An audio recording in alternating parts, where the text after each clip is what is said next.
The Biden administration wants to expand those chargers so that no matter where you drive, you can easily charge up and keep going, just as you can easily fuel up and keep going. The idea here is to draw down our reliance on gasoline and move us toward clean energy sources as power companies work a growing percentage of clean energy sources into their grids. And for the details, we have the U.S. Secretary of Transportation in the spotlight. Well, Secretary Pete Buttigieg, thank you, sir, for joining us. Thank you for having me on. If the states apply for this right away, when will these charging stations most likely be up and running?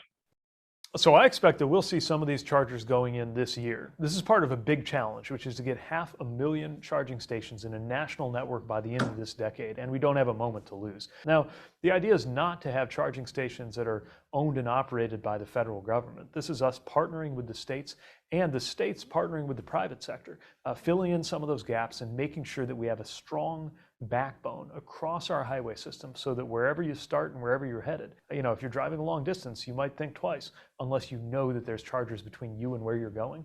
We're going to make sure that's true for every long trip in the country.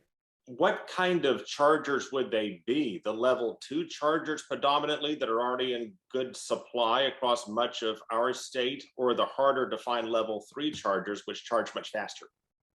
So our focus really is on those fast chargers. That's what's going to make a difference on longer road trips. Not something you have to wait a very long time for, but you fill up, you go in, you get a cup of coffee and a sandwich, maybe come back out, and you're just about good to go. Would or might these chargers carry a surtax when you use them to offset the loss in gas tax collections as more people move to EVs? We're not going to set all of that from here in Washington. We're just going to make sure that there's a good standard. What I will tell you is that right now it's already the case that you can save hundreds of dollars a year filling up with electricity compared to filling up with gas or diesel. And we expect those savings are only going to continue and perhaps grow.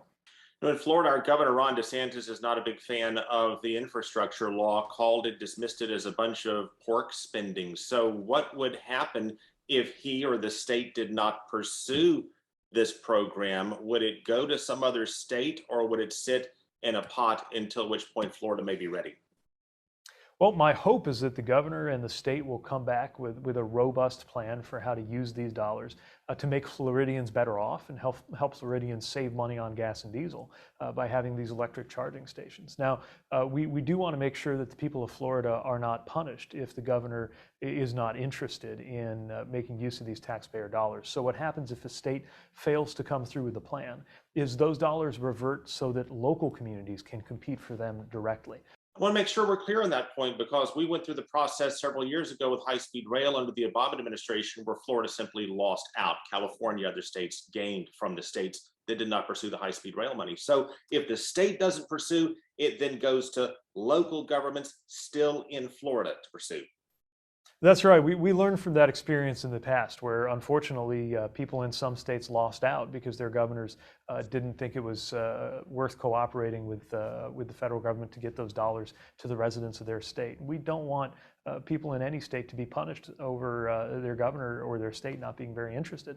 So if a local community is interested, even if their state isn't, we're going to help that local community. But having said that, I hope and expect that every governor, every state, red, blue, or purple, will be excited about the job creation and the direct savings going into the pockets of drivers. They're going to come from this EV revolution and the charging stations we're going to put out there. Secretary Buttigieg, thank you for your time.